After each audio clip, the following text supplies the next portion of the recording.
Bueno, en el día de hoy lo que nosotros vamos a hacer es continuar trabajando con el tema logaritmo, como habíamos dicho, dentro del paquete de logaritmo, seguir trabajando un poco más con ecuaciones logarítmicas. Justamente para hoy preparé dentro de ese bloque 4 tocar el quinto ejercicio que está propuesto, que asusta un poco en principio por lo voluminoso que parece la expresión, pero que bueno, vamos a ver cómo la vamos a ir sometiendo a los mismos pasos que ya habíamos mencionado, y que bueno, tendrá simplemente un cuenterío un poco más complicado, pero la mecánica del proceso es siempre la misma.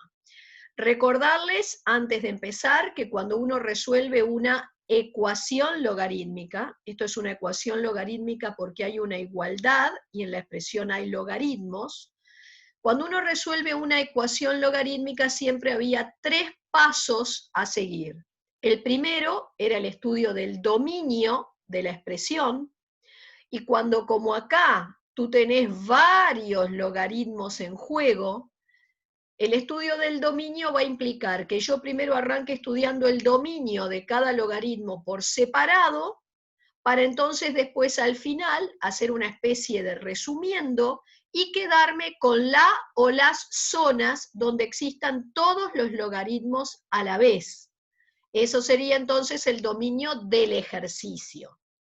Después tenés la segunda parte o la segunda etapa, el segundo paso, que es la resolución propiamente dicho, donde ahí la idea es, aplicando propiedades, conseguir reducir la cantidad de logaritmos que hay en juego en lo posible, a buscar quedarnos con un solo logaritmo en lo posible, al cual finalmente le voy a aplicar la definición. O de última, si no es posible quedarnos con un solo logaritmo, tratar de conseguir quedarnos con una igualdad de 2 logaritmos que tengan la misma base y aplicar sobre esta la definición de igualdad de logaritmos. Eso lo vamos a ir viendo, lo fuimos utilizando ya, así que acá simplemente, como es un poco más voluminoso, bueno, nos va a llevar un poquito más de trabajo. Entonces, vamos, acá está el refrescar de las 3 etapas que siempre tengo que cumplir, así que ahora me voy a ir a mi ejercicio, ¿tá? Lo copié, y simplemente le di un nombre, en este caso un número romano, a cada uno de los logaritmos en juego. Como voy a entrar en la etapa 1, que es el estudio del dominio o la existencia, recordar que para que un logaritmo exista, en primer lugar, su logarimando tiene que ser mayor que 0, su base tiene que ser mayor que 0 y además distinta de 1. Entonces, voy a empezar a tomar cada uno de estos logaritmos por separado, me voy a olvidar en principio del resto, es decir, yo tomé el primer logaritmo y entonces voy a aplicarle lo que está en verde. Voy a decir que este logaritmo va a existir si, solo si, primer requisito, el logarimando es mayor que 0. Pero si el logarimando tiene que ser mayor que 0, ustedes acá pasan a tener que resolver lo que yo llamo una inecuación racional, porque está dado como un cociente, ¿tá?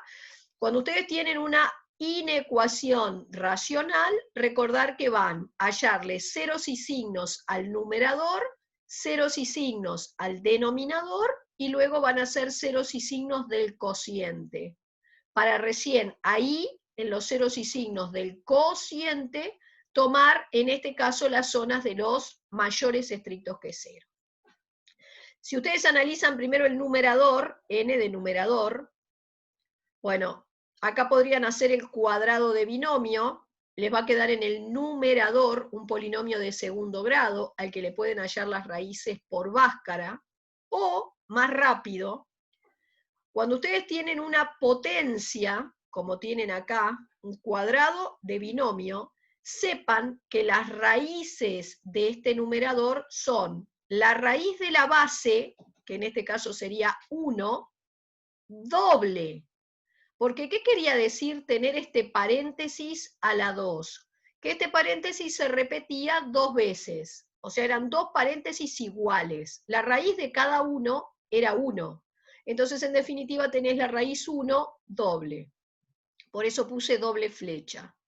Vas a arrancar de este lado poniendo el signo del término de mayor grado. Si yo hago en mi cabeza este cuadrado de binomio, el término de mayor grado es un x2 positivo, por eso arrancás de este lado con un más, y cuando pasás por una raíz doble, repite del otro lado el signo.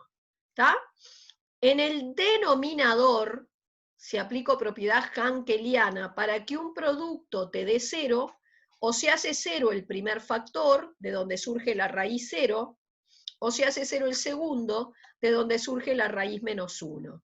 Arranco a la derecha con el signo del término de mayor grado, que cuando hago en mi cabeza la distributiva sería el que resulta de hacer x por x, x2, y paso por una raíz simple cambio, paso por una raíz simple cambio.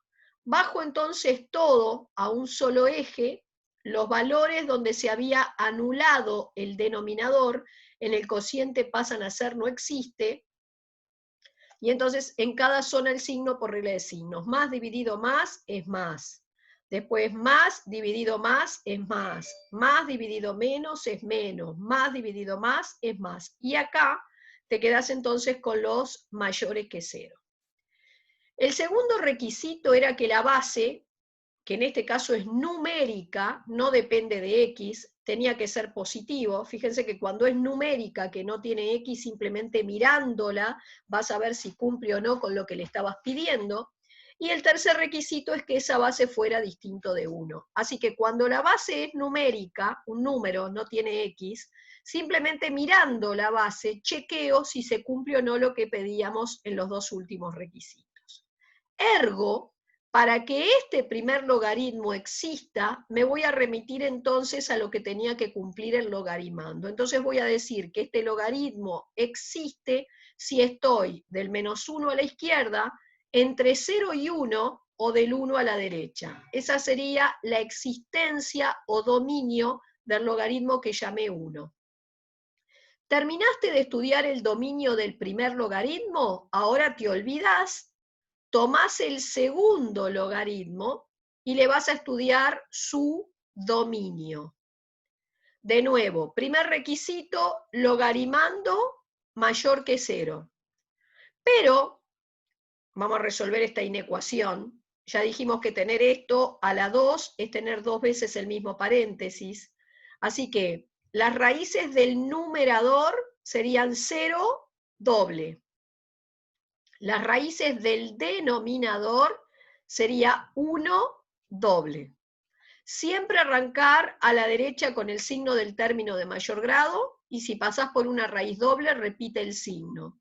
Bajo todo a un solo eje, siempre el valor que anula el denominador, en el cociente es un no existe, el signo por regla de signo en cada región, y en este cociente, en este total, quedarme entonces con la zona de los mayores que 0. Otra vez la base es numérica, así que simplemente mirándola chequeo que cumple con las dos peticiones que tenía. ¿Está? Así que para que este segundo logaritmo exista, te vas a remitir a lo que tenía que cumplir su logaritmando. Terminaste de estudiar el dominio del logaritmo 2, pasás al logaritmo 3. Y lo mismo, va a existir si su logaritmando es mayor que 0, otra vez se trata de una potencia, así que las raíces de este logaritmando son la raíz de la base, 3 medios, doble. Así que la zona de los mayores que 0 sería esa. La base otra vez es numérica, simplemente chequeas que cumplís, y entonces para que exista este tercer logaritmo, te remitís a la existencia de su logaritmando. Y el cuarto y último, para que exista logaritmando mayor que 0, la base otra vez numérica, simplemente chequeo, así que para que este cuarto logaritmo exista, me remito a lo que tiene que cumplir el logaritmando. Entonces, una vez que estudiaste el dominio de cada logaritmo por separado, obviamente ahora voy en busca de un dominio conjunto, único. Entonces, yo lo que hago es, coloqué cuál era el dominio del 1, coloqué cuál era el dominio del 2, respetando la altura de esas raíces, el dominio del 3, el dominio del 4, y el dominio total vendrá dado por la o las zonas comunes a todos los dominios. Entonces, zonas comunes están acá, entre el 0 y 1, entre el 1 y el 3 medios, y luego del 3 medios a la derecha. Y entonces este va a ser el dominio, el que está en verde, el dominio de este ejercicio. Una vez que terminaste de analizar el dominio del ejercicio, pasas a la etapa 2. Acá copié el ejercicio y la idea es empezar a aplicar esas propiedades de los logaritmos que teníamos tabuladas para empezar a reducir la cantidad de logaritmos que tengo en juego. Observen el segundo miembro. Acá hay una resta de logaritmos que tienen la misma base. La propiedad dice que haces el cociente de los logarimandos y dejás la misma base.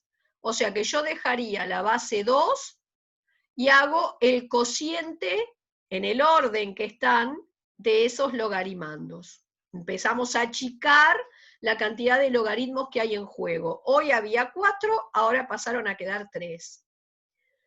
Luego, veamos un poco el primer miembro. Acá no tengo la misma base. Entonces, pensemos en hacer un cambio de base a uno de estos dos logaritmos. Como del otro lado tengo base 2, entonces al que le voy a hacer cambio de base es a este, para llevarlo a la misma base 2 que se repiten los otros dos logaritmos. El teorema de cambio de base decía esto, que el logaritmo de a en una cierta base se puede reemplazar por el logaritmo de a en una nueva base sobre el logaritmo de la vieja base en la nueva. Obviamente la nueva base que voy a elegir es el 2 que ya se repetían los otros logaritmos. Entonces, esto pasa a escribirse como logaritmo de mi logarimando en la nueva base sobre el logaritmo de la vieja base en la nueva. Lo demás lo copié igual. Pero aquí tenés el logaritmo de una potencia, entonces había una propiedad de los logaritmos que decía que el exponente pasaba delante de la palabra logaritmo.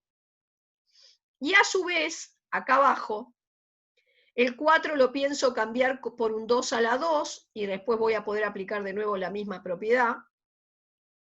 Se van a simplificar los 2, acá te queda el logaritmo de 2 en base 2, que es un 1, entonces en definitiva todo este término tan voluminoso y horrendo que aparecía termina quedándome con este único logaritmo. Lo demás lo había copiado igual. Paso a tener en el primer miembro la suma de dos logaritmos que tienen la misma base. Suma de logaritmos que tienen la misma base, multiplico los logarimandos y dejo la misma base. Entonces, a este logarimando lo multiplicás por este. Y la base queda igual. Del otro lado copié lo mismo. Y te encontrás con que una X que multiplica arriba se puede ir con una X que multiplica abajo, y lo mismo uno de los X menos 1, uno de los dos, porque había dos que están en ese numerador, se va con uno que estaba abajo. Así que, ¿qué dejé arriba? Solo el otro X menos 1, y abajo solo este X más 1. Acabo de conseguir una igualdad de dos logaritmos que tienen la misma base. Igualdad de logaritmos que tienen la misma base, tengo que pedir que sus logarimandos coincidan. O sea, que este logarimando se iguale con este.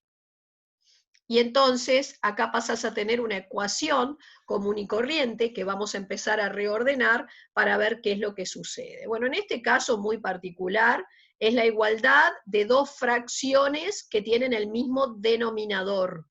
Obviamente, para que esta igualdad se cumpla, como los denominadores son iguales, bastará pedir a los numeradores que se igualen.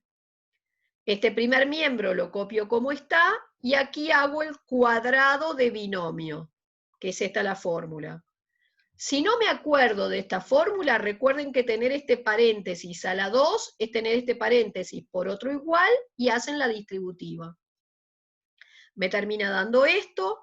Luego transpongo la X para el segundo miembro, dejando un 0 a un lado, y esta ecuación de segundo grado que resta, la vas a resolver como siempre aplicando Bhaskara. Y me condujo a dos supuestas soluciones, 9 cuartos y un medio. Voy a la última etapa. Para que yo acepte cada una de estas supuestas soluciones como raíz, tienen que caer dentro del dominio. Entonces, fíjense, 9 cuartos es más o menos 2,25. ¿El 2,25 cae dentro de mi dominio? 2,25 está acá. Sí, cae dentro del dominio. Entonces, ese 9 cuartos que pertenecería al dominio de la función, lo voy a aceptar como raíz. ¿Qué pasa con esta otra solución matemática que había obtenido, el 1? Para que yo lo acepte como verdadera solución del ejercicio, tiene que caer dentro del dominio. Pero ¿qué me pasa a mí? Que cuando voy a ver cuál era el dominio, el 1 estaba excluido. Ergo, esta supuesta solución matemática que había obtenido, la pierdo como raíz por no pertenecer al dominio de la función. Así que de los dos valores matemáticos que habías conseguido, en este caso solo uno cumplió con el requisito de pertenecer al dominio, y entonces este ejercicio tendría una sola solución matemática. ¿Tá? Podría llegar, ya lo habíamos mencionado, a darse en algún momento que todas las supuestas soluciones matemáticas que obtengo en el ítem 2 no caigan dentro del dominio y que tengas que descartarlas a todas y que termine siendo la solución del ejercicio vacía. Puede sucederles eso. Bien. ¿Alguna consulta que quieran hacer entonces con respecto a lo que acaban de ver? Por supuesto que esto ahora dentro de un rato ya se los voy a enviar. Es un ejercicio un poco más voluminoso que tenían en ese cuarto bloque. ¿tá? Es un poco bastante más voluminoso. Y eso era lo que yo quería discutir hoy. ¿Tá? Hasta ahí tienen. A ver si no había puesto ninguno más. No. ¿Está? Bien. ¿Cuál es la idea? Yo quiero que vayan trabajando con calma y digiriendo bien estas cosas. Entonces, mi idea, por eso no avancé con otro también, de otro bloque siguiente, es que ustedes vayan hasta el bloque 4, ¿tá? Yo ya a esta altura he hecho 3 del bloque 4, 3 ecuaciones dentro del bloque 4, esta es una de las más voluminosas. Mi idea es que entonces ustedes vayan trabajando con ese bloque 4 y completen por lo menos hasta el bloque 4 en su totalidad. Igual del el bloque 5 era un solo ejercicio, ya lo hice. ¿Tá? Yo en la próxima videoconferencia, que con ustedes sería entonces el viernes, voy a continuar con alguna otra ecuación logarítmica que está en los bloques siguientes al 5. ¿tá? Se supone que hasta el bloque 5 tienen que intentar hacer, y que de última en la próxima videoconferencia puedan consultar, o también pueden hacerlo a través del foro que ustedes tienen abierto dentro de la carpeta de logaritmos. ¿Puedo dejar de compartir pantalla? Bien.